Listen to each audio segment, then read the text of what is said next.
That makes this The Poor Bastard's Almanac, episode 38. Shut up. Yep. Climbing along, man. We're getting there. We'll be veterans in no time. We'll be guests on the Joe Rogan podcast. We'll have Bill Burr on. Elon Musk is coming to smoke weed with us next week. You know who's looking for work? Matt Lauer needs to come guest host the show. Ouch.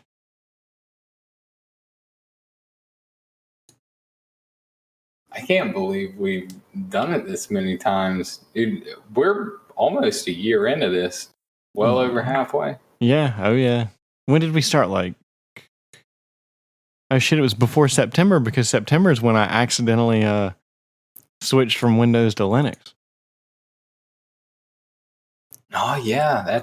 Was it late August, I think? Yeah, that was one of the reasons why I was scrambling so hard to get my Linux shit together, because, we couldn't record. Let's see. Dude. Tuesday, July 24th. Well, yeah. Tuesday, July 24th. That was our very first episode. Memeing a Cheeto into the White House. Hey, not bad, man. Here we are.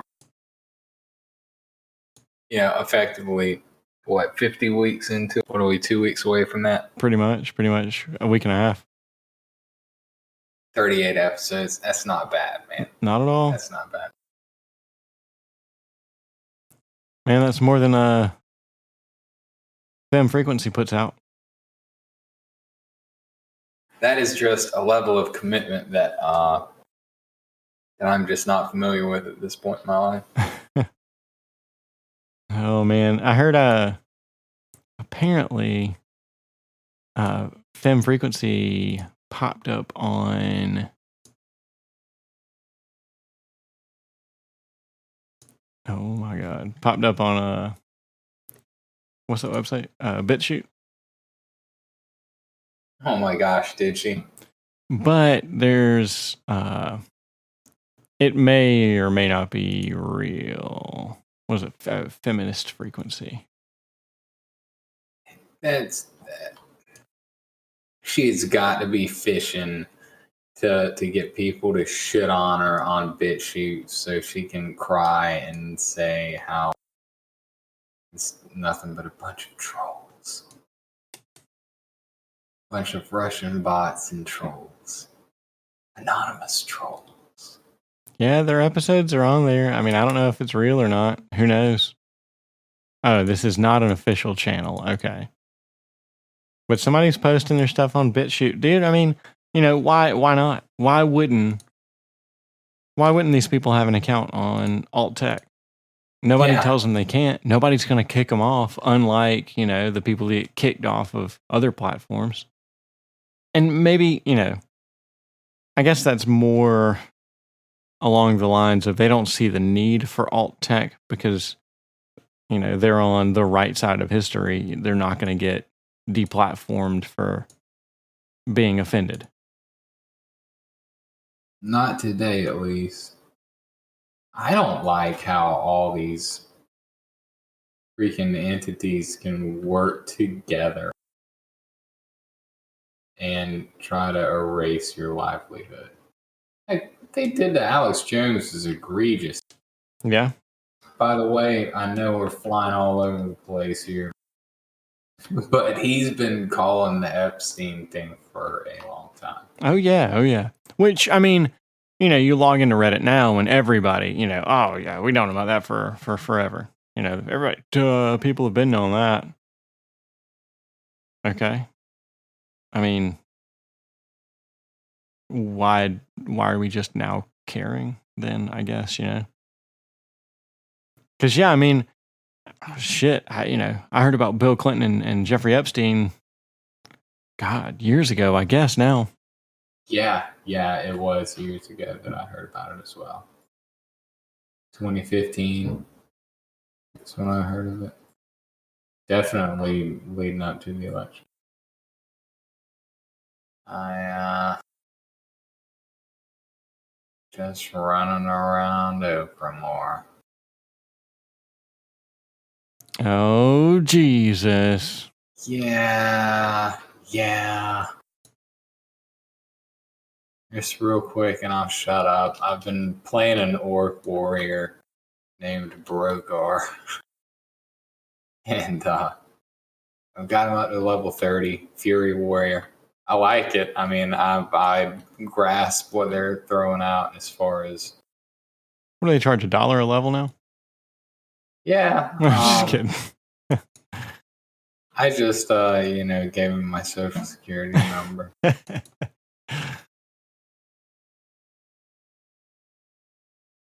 I'm also playing a Resto Druid. Hell yeah, that's where it's at, man. It is.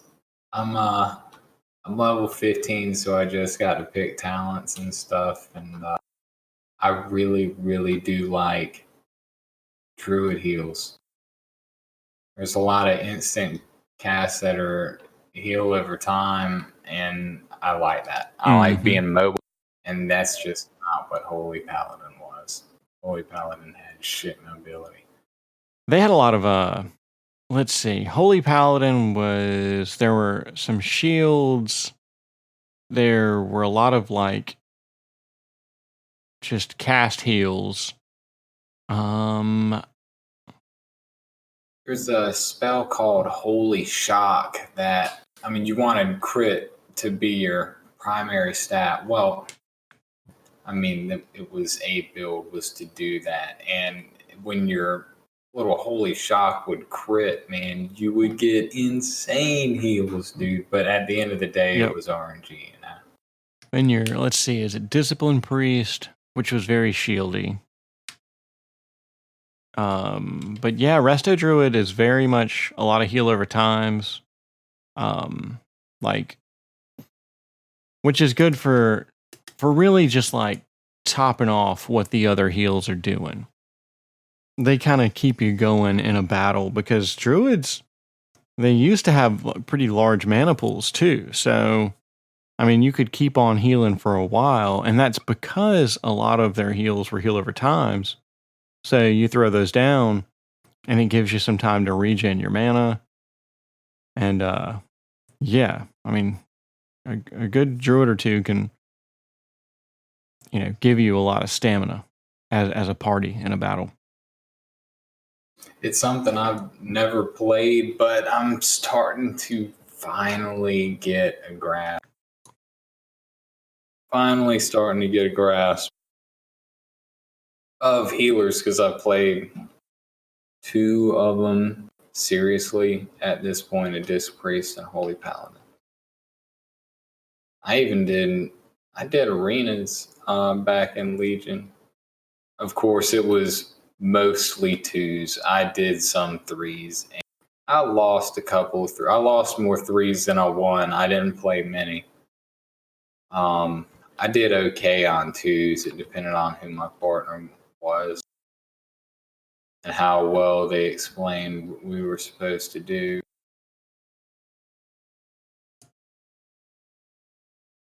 Because, I mean, I was an utter noob, and the fact that we were winning really was a testament to how good they were, to be honest with you. But the way it was explained to me, and I've probably already said it, that everyone practices for 3s with 2s. Like, nobody really plays 2s seriously. Because 3s is where all the compositions that people care about are. Theo Von, he kind of annoys me. I guess kind of in the same way that Crowder does. And it makes sense. I think those guys are in the same circle.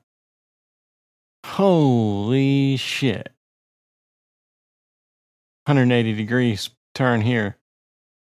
Some guy made homemade DMT C-cell cards in Minecraft. basically they loaded up a vape cart, a disposable vape cart with fucking DMT. I heard that came with the new Melee update. I think they've taken it out since Microsoft picked up Minecraft. So speaking of, I bought a new vape. I think they call it a box mod. So here's the issue. There's a lot of issues.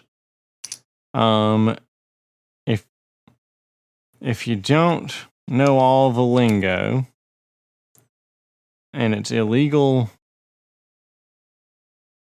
in your Minecraft server to have a THC, then it's probably not the best idea to go into your local, vape homies and try and buy equipment. I went in there, I guess, a week or two ago, and right there on the door, it's like, no refunds, no whatever, no returns. I was like, all right, I guess so. And I've always heard a good pen, a good box, whatever, a good battery, as they call them, as the kids call them these days, runs about $40 or so.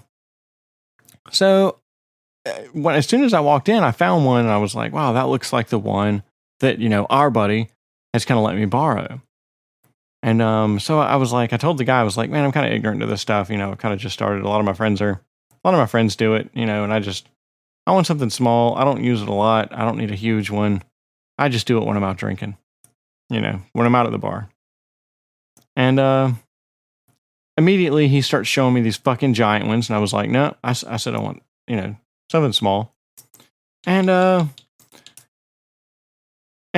pointed at the one over in the corner of the case, and I was like, man, I've got one that kind of looks like that. A buddy of mine gave it to me, and I want one like that that's nicer. And he's like, okay, well, I've got something like this. And again, he pulls out something that's the size of his fucking hand. I was like, dude, I should have just walked away at that point. But I had my mind set.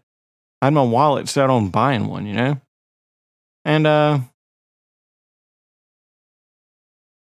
so I was like, I guess, if I wasn't mean to the guy, but I was like, just let me hold this one, I guess, because this is what looks familiar to me. This is, what I'm eyeing. And I picked it up, and I like it's nice. It's heavy, like it feels good. The disposable cartridge that I have, which I think they call this a 510 thread cartridge. This is an older one from a company called Vape Masters. I mean, I've had this thing for a hot minute. It's probably loaded with pesticides. Makes me feel good.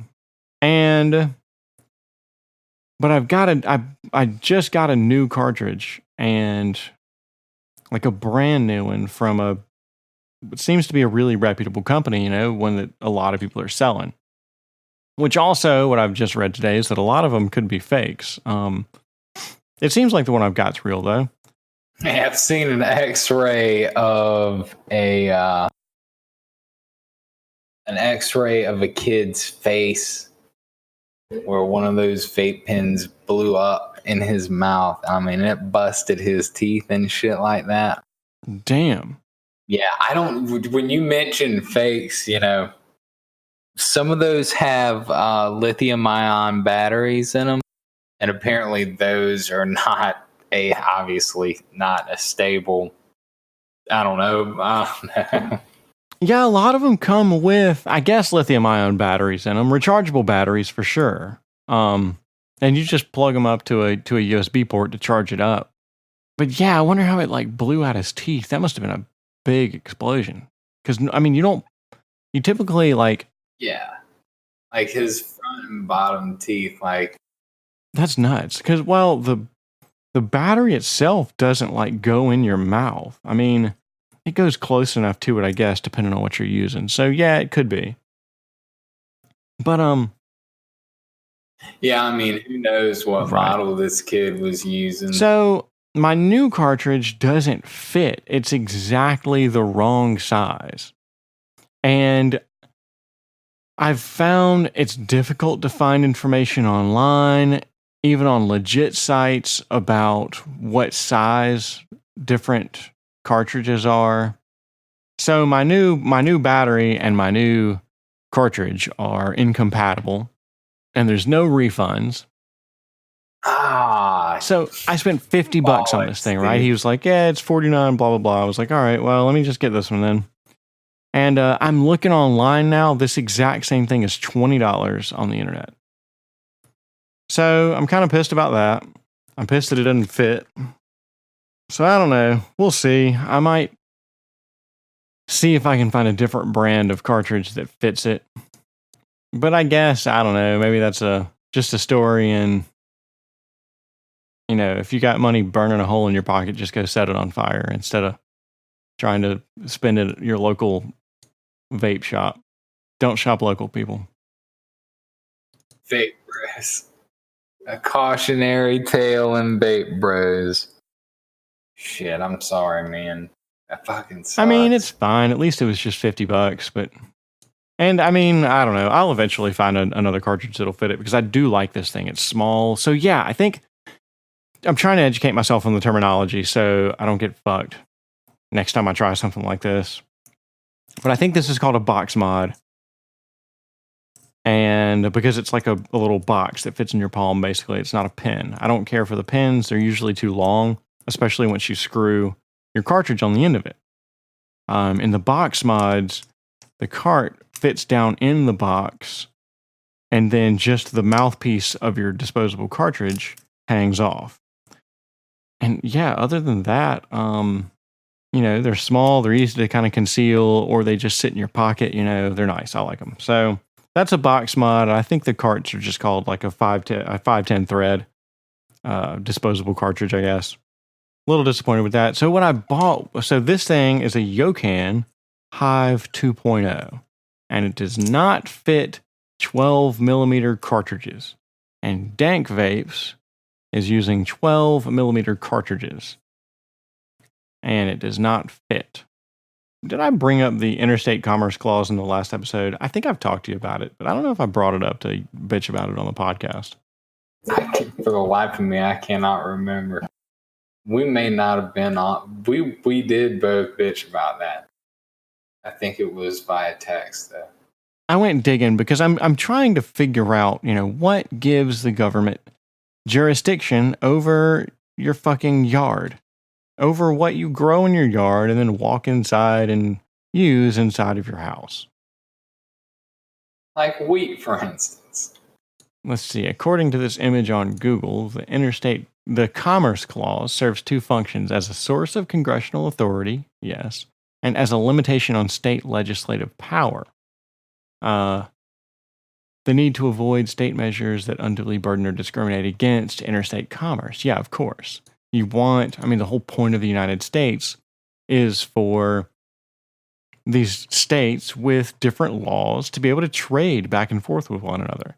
So that, freaking, I don't know, Maine can't set some crazy tariffs on New Mexico, and just because they don't like them or something like that, because they don't like New Mexicans. So, and that makes sense. I mean, yeah, that's something the federal government should do, is to facilitate, trade amongst the many states. So the Commerce Clause is Article 1, Section 8, Clause 3, which gives Congress the power to regulate commerce with foreign nations and among the several states and with the Indian tribes. To regulate commerce among the several states. And Congress has often used the Commerce Clause, I'm reading from Cornell here, to justify exercising legislative power over the activities of states and their citizens, leading to significant and ongoing controversy regarding the balance of power between federal and state governments. The Dormant Commerce Clause, I don't know about this. I know I haven't brought this up because I have no idea what this is about to say, refers to the prohibition implicit in the Commerce Clause against Jesus, let me try this again. Let me put on my Dan Carlin. The Dormant Commerce Clause refers to the prohibition implicit in the Commerce Clause against states passing legislation that discriminates against or excessively burdens interstate commerce. The Supreme Court in 1994 struck down a Massachusetts state tax on milk products, as the tax impeded interstate commercial activity by discriminating against non-Massachusetts. All right, I mean, fine. That's something that a state's done. That's something that the federal government's stepped in and said, hey, you're fucking up trade between states.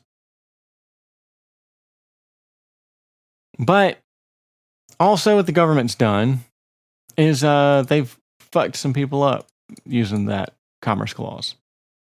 Kind of on the basis of implying that regulating commerce among the several states means that if I trade something with someone in another state, then the federal government all of a sudden has the authority to regulate that commerce.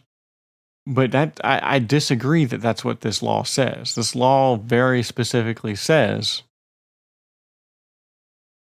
among the states.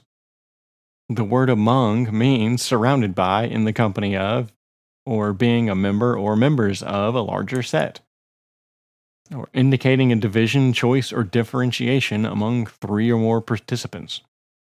The participants being the states themselves, the subject of that, or the target of that sentence being the states themselves. It has nothing to do with the people within those states. So that seems crazy.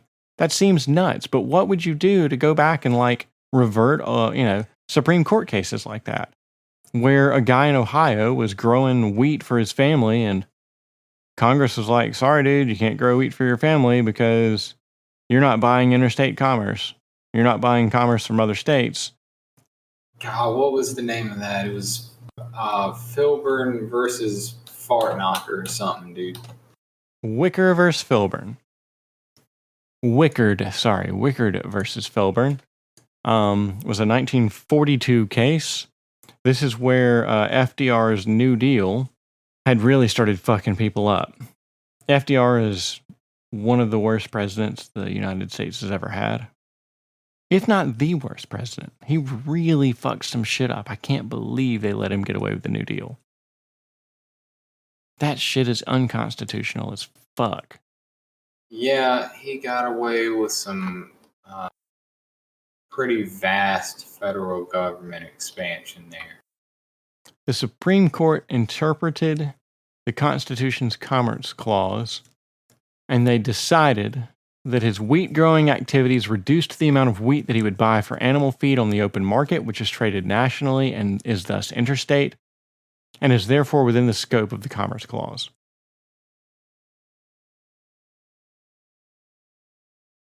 Although his relatively small amount of production of more wheat than he was allotted, that's right, the New Deal only let farmers grow so much wheat because they were trying to raise the price of wheat to help farmers make more money off of wheat, to increase demand for wheat. And although it would not affect interstate commerce itself, the cumulative actions of thousands of other farmers like Filburn's would certainly become substantial. So if everybody starts growing their own wheat, nobody's going to buy wheat, thus affecting interstate commerce, and the federal government gets to come in and say, sorry, we get to tell you what you can do on the farm that you've dug here for yourself. Yeah, that's pretty ridiculous, man. I mean, that sounds like something that China would do. Yeah. Force its farmers to plant certain crops for economic reasons. And this is, then again, there's subsidies and crap like that, so it's not like that's entirely different. Yeah, pretty much. So, I mean, this is the basis for the federal government to be able to regulate drugs. I don't know, it's kind of crazy. It's really crazy. Speaking of, did you hear if they sent JP Morgan to jail yet? Is he in jail? for Oh yeah, dude. They straight gave him the perp walk. It was a 5:30 a.m. raid by the FBI. So yeah, U.S. Customs. I don't know how big this news is. U.S. Customs and Border Protection seized over 17.5 tons of cocaine in Philadelphia aboard a ship, the MSC Guyane, that is owned by J.P. Morgan Chase. And that article states they arrested 6 people. That was on June 17th. Oh wow. A street value of about $1.1 billion. Somebody is fucking pissed. Or this is exactly how it was supposed to happen, and the United States just purchased $1.1 billion worth of cocaine. I mean, kind of. I assume it's about half that or even less, if we're going on street prices. That would be wild. That would be absolutely wild. I mean, people are reporting on it, so I guess it's not. I mean, this should be huge news. Of course, Forbes and People and everybody, now they're reporting it's 20 tons of cocaine. MSC Guyane container ship. This is on vesselfinder.com. It was built in 2018, is currently sailing under the flag of Liberia. Current destination, as of July 14th, is Rotterdam, and the ETA is May 23rd. What? Yeah, wait, what? That's an old time of arrival. Okay. Recent port calls. It arrived in Philadelphia on June 17th at 5 a.m. And then it says it's got another one that's again in Philadelphia on July 4th at 6 a.m. The registered owner is Sin Oceanic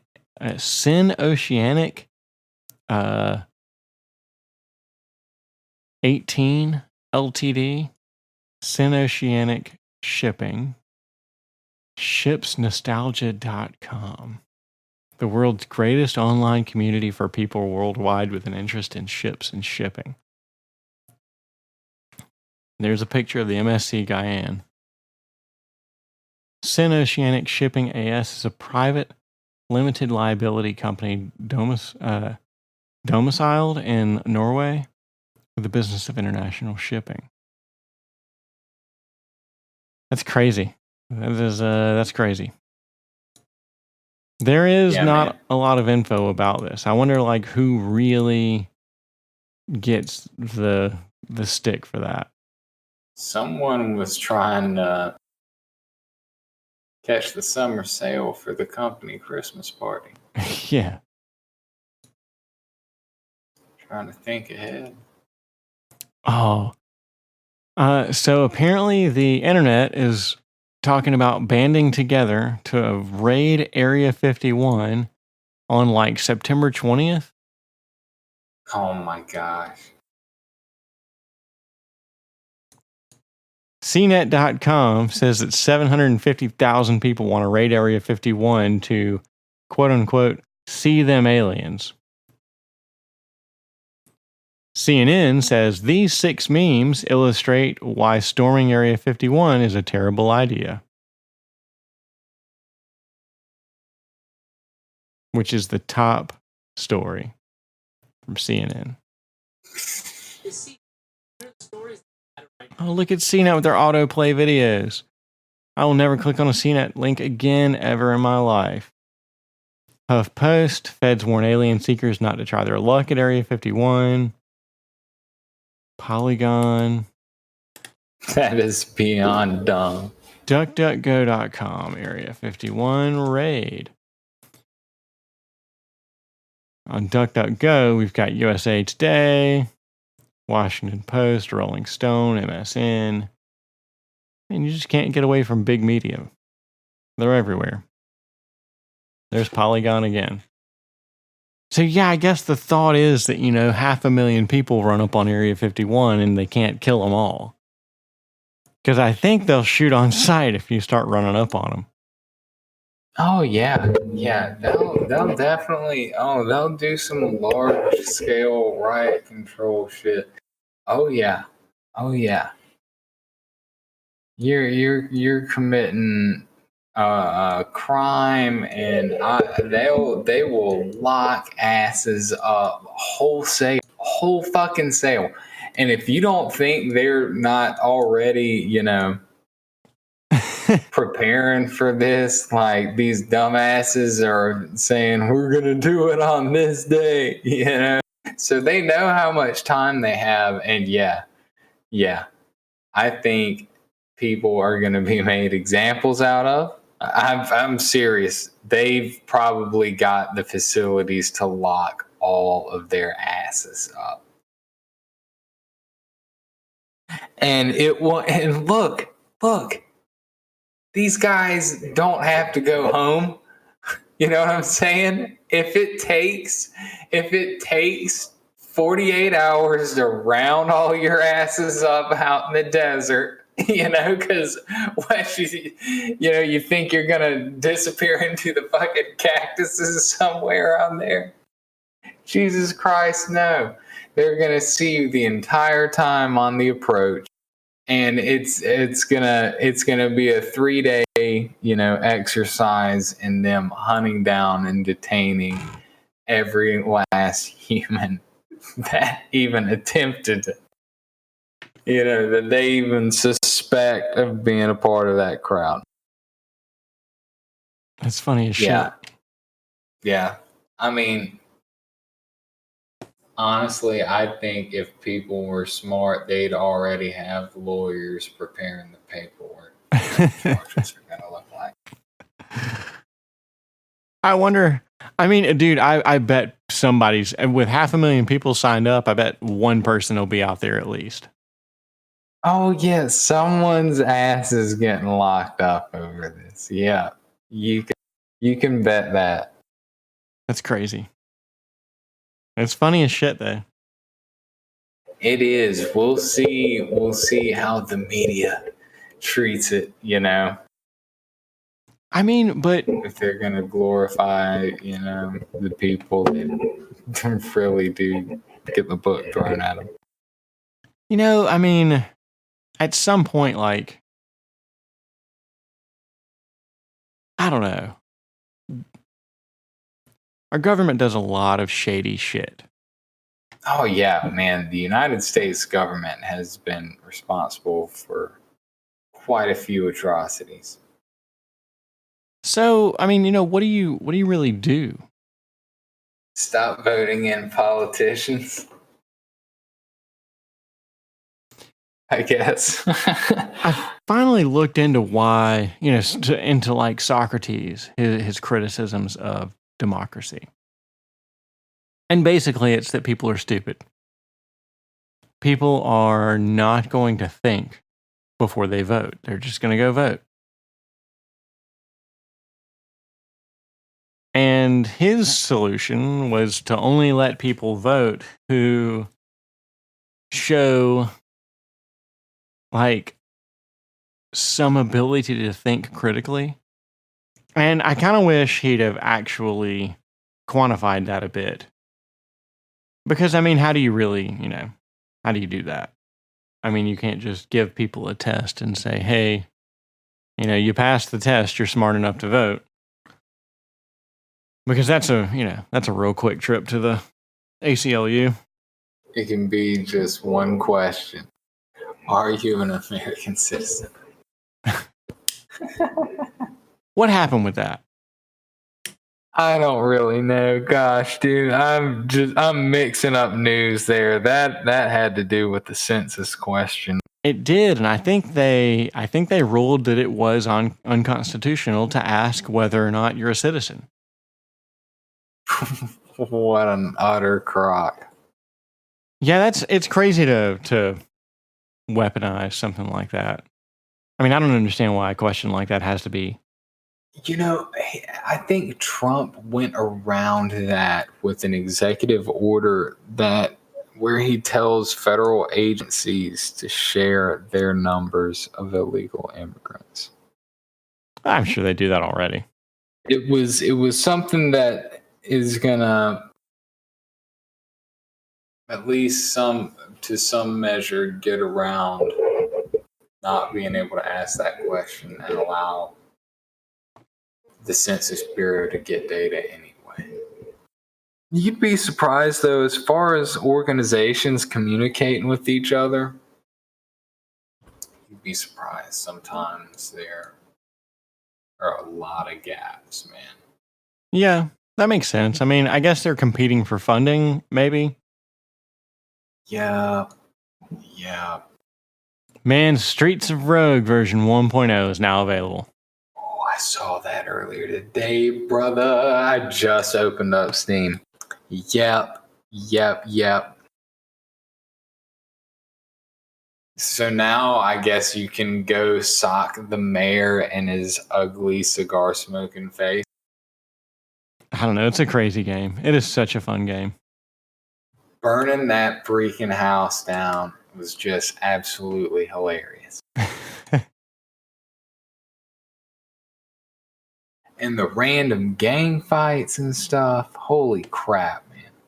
It's such a wild, I mean, it's just a crazy game. The shit that it throws at you, like the pacing is so fast. It is. Like, look out, zombie level.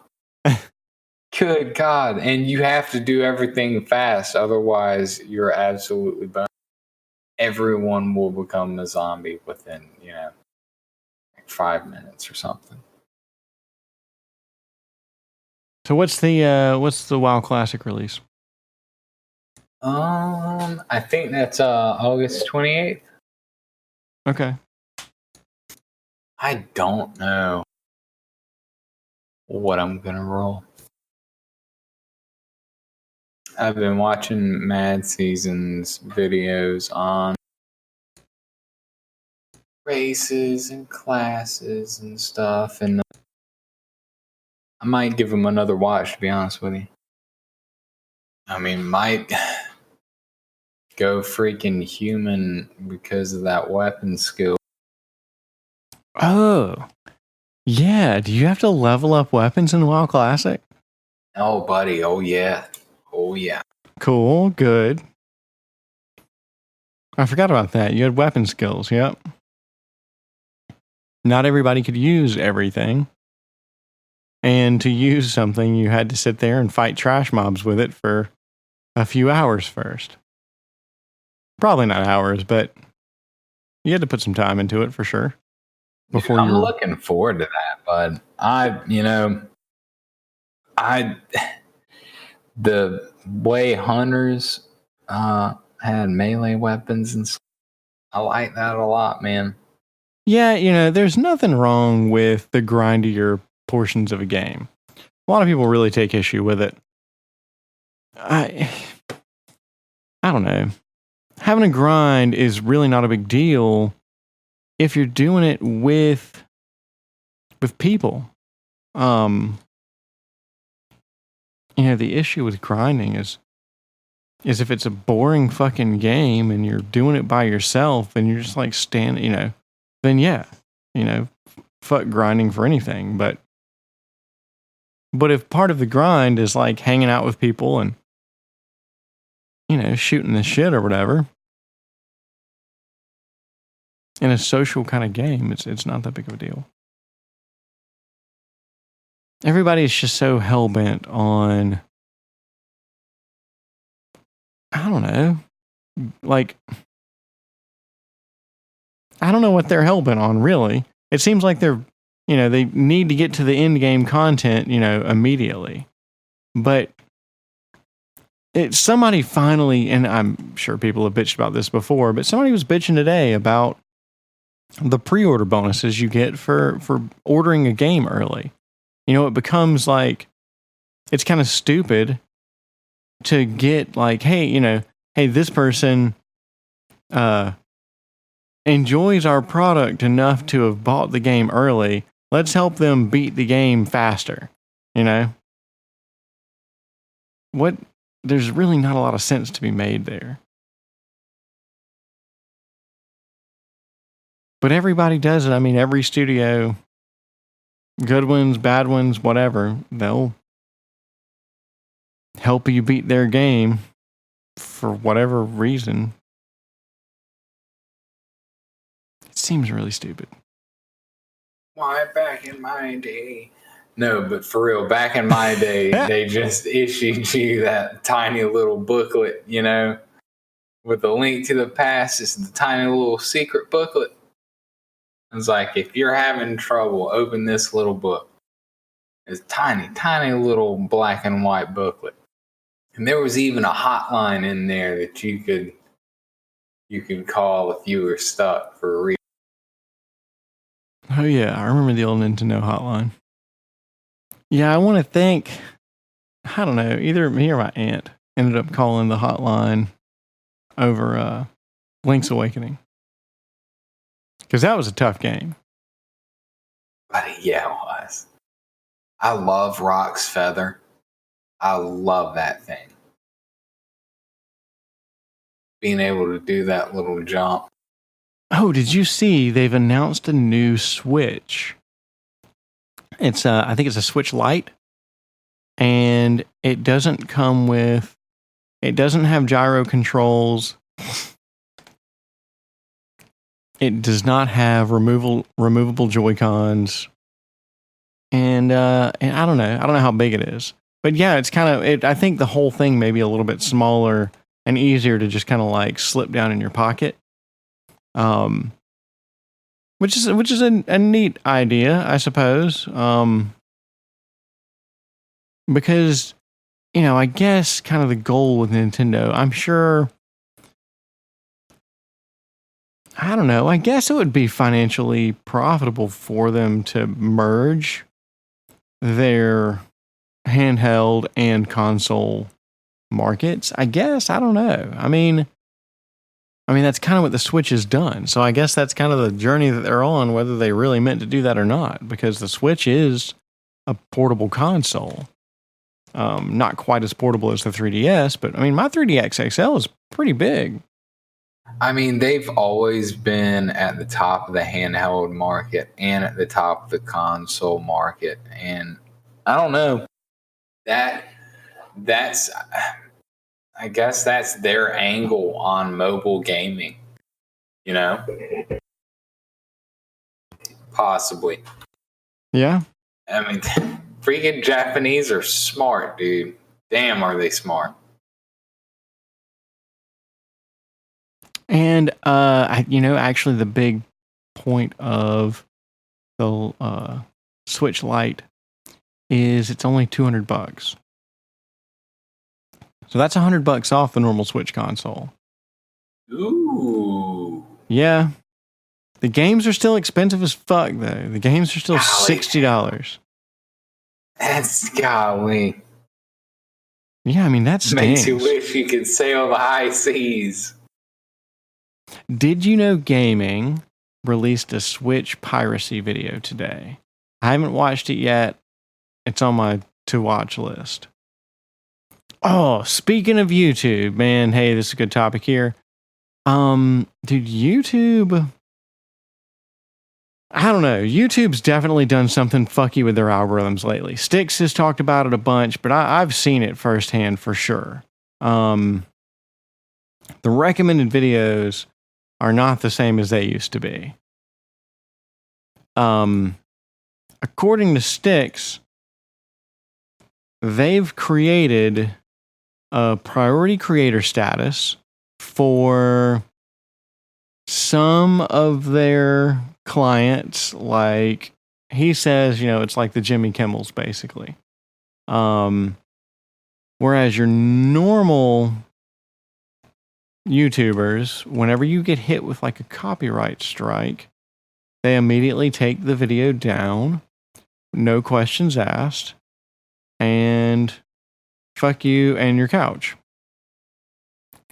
But if you're a priority creator status, you basically can't have your videos taken down. They trust you to only upload things that do not infringe upon other mega corporations' intellectual property. Because that's what, the world is all about, is mega corporations and their intellectual property. And this topic's kind of a twofer here. But yeah, so I've been saying this for a while to myself, really, but I've lost a lot of my favorite videos to things like, I guess, copyright strikes, and videos that had been on YouTube for a long time even, would just get hit randomly with TOS guidelines or copyright strikes, or they would just go private. Like Frederick Fox, the guy known for the E-Bombs World video, has privated all of his old videos, and he still has his Star Fox stuff up there, but his channel is completely bare of all of his old content. So stuff like that's going on. I mean, he was, he said some things back then that were edgy, that now, liberals say you shouldn't be able to say at all because you'll offend somebody.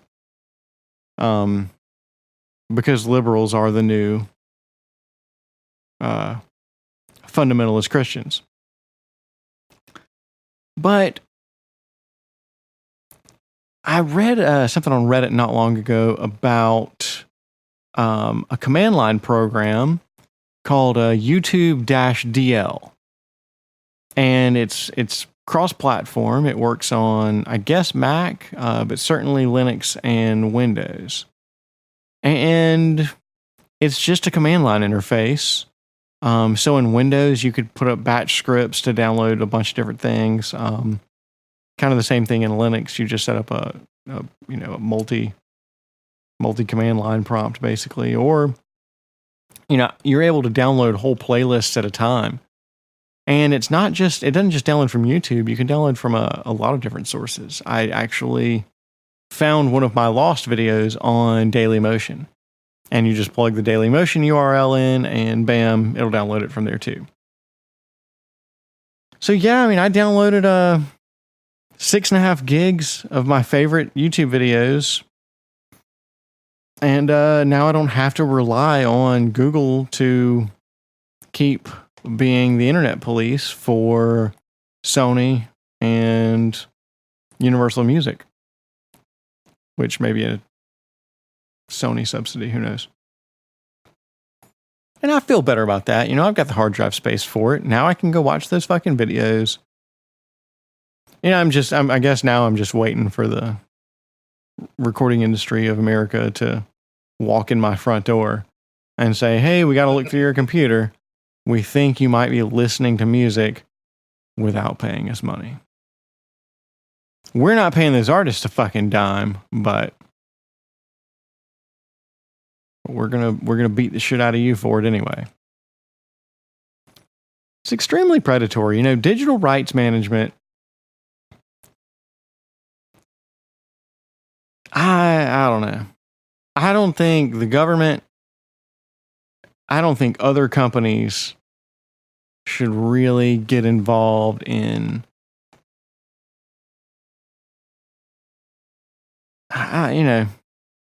if you're just an end user, if you're a consumer, or even if you're a company sharing something, if you're anybody just sharing something, it infringes on not only your right to free speech, but to me, it seems like it infringes on your right of the printing press. Because that's a right listed in the Bill of Rights. And basically, what's the difference between my computer and Thomas Edison's printing press?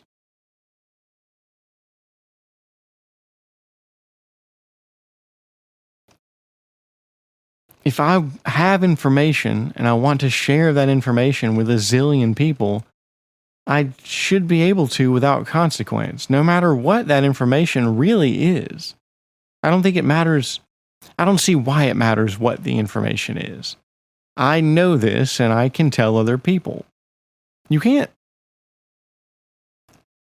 stop people from doing that. That's like the most immoral thing you could do, is to silence someone over anything. And I feel like YouTube, Google are doing a lot of that recently. You know, we definitely know that Twitter and Facebook are.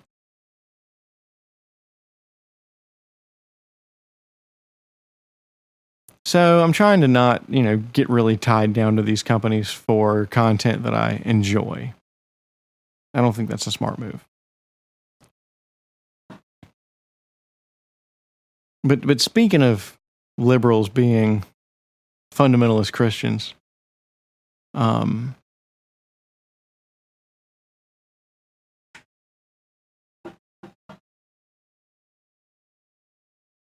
it's really strange to me that, I don't know, 20 years ago, the left were they were counterculture. That was liberal ideologies. The whole whatever. I mean, everything they ever did basically was against the man. That was the whole idea of it. But I guess, I'm kind of just speculating here, but this seems right, that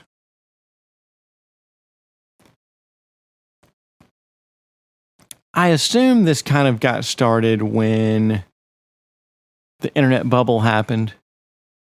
And now all of a sudden, your left-wing ideologues are the corporations.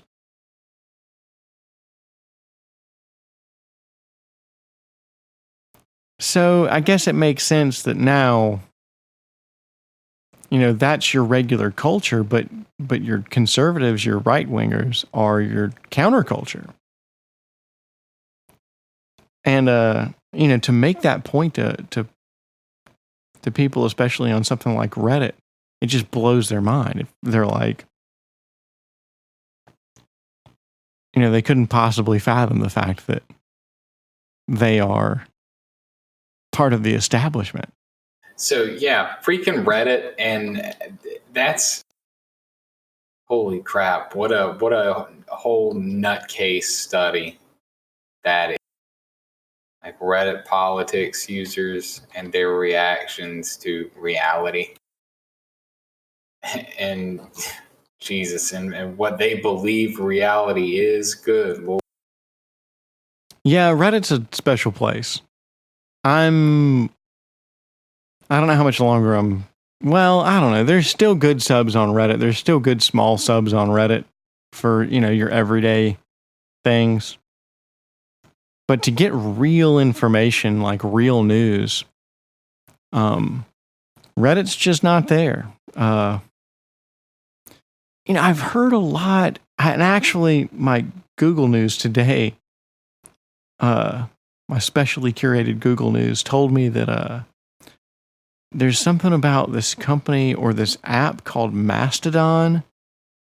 And I've heard about apparently Mastodon and Gab having some sort of quarrel with one another.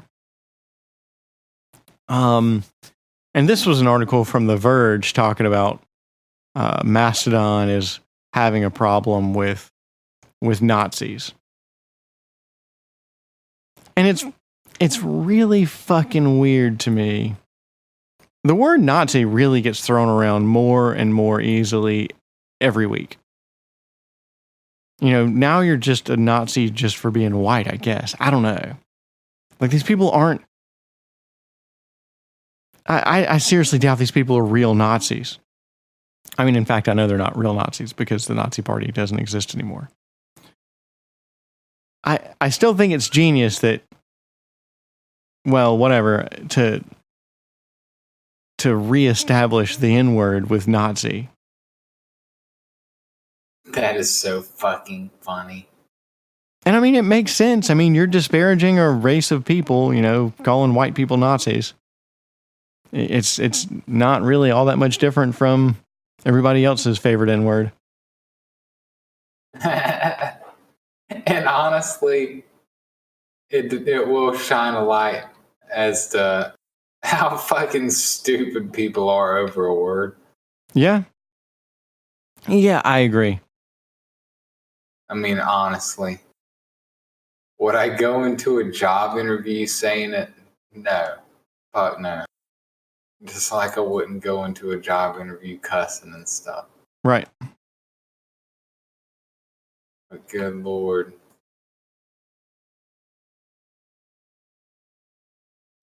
You're acting like you're killing children.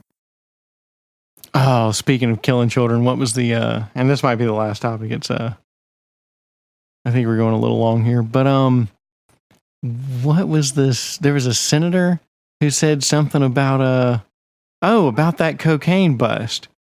Yeah, talking about the millions of lives that were saved by the federal government seizing that cocaine. What an asshat.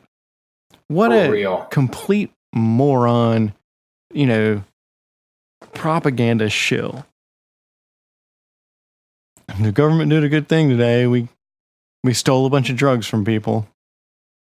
We saved a bunch of lives today. The reason why they saved lives is because they've made that illegal, which means that if you deal with that, you're a criminal. So only criminals deal with cocaine. Yep. I mean, obviously not everybody that deals with it is a machine gun toting,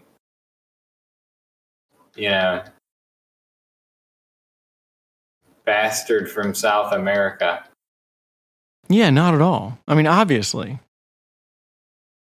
But if you're going to, turn it into a black market, then you're handing the keys to that market over to the people that, well, as long as you can field the trucks and the infrastructure, the transportation, if you can get the organization together, then, then you can rule the fucking roost however you want to. And honestly, I think it's that way for that reason.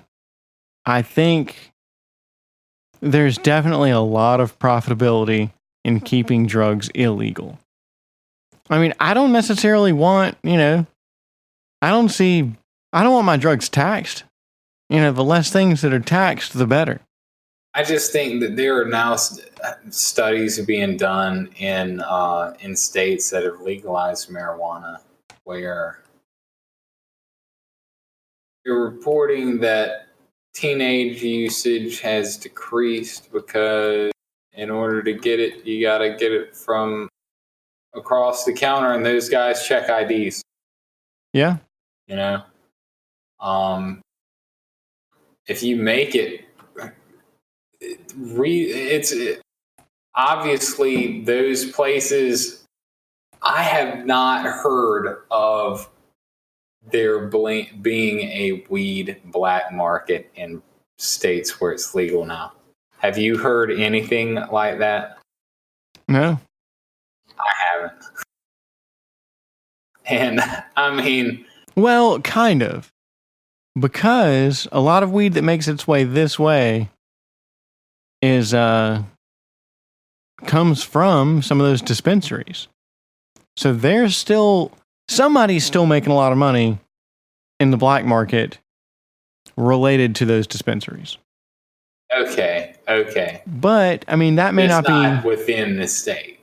Right, maybe not. But yeah, no, I mean, yeah, I imagine there's not a whole lot of, I'm sure there's still people that sell drugs on the street. Because you don't need an ID, I mean, kids are still going to do shit. Oh yeah. It's not like alcohol isn't accessible to people that it shouldn't be. Right, exactly. the big, I think the biggest takeaway from that really is you've got a lot less. You're able to educate people better, and you're not taking people who deal with drugs and you're not sticking them in a box with criminals, with people who have committed real crimes against humanity and other people. Because oh my God. You stick somebody in a box with a criminal for hell, any amount of time, really, and they're going to learn some tricks of the trade. And when they get out, they're going to have this criminal record on their account, and it's going to limit the amount of jobs that they can get. It's, you're basically shoehorning them into being career criminals. It's a criminal factory.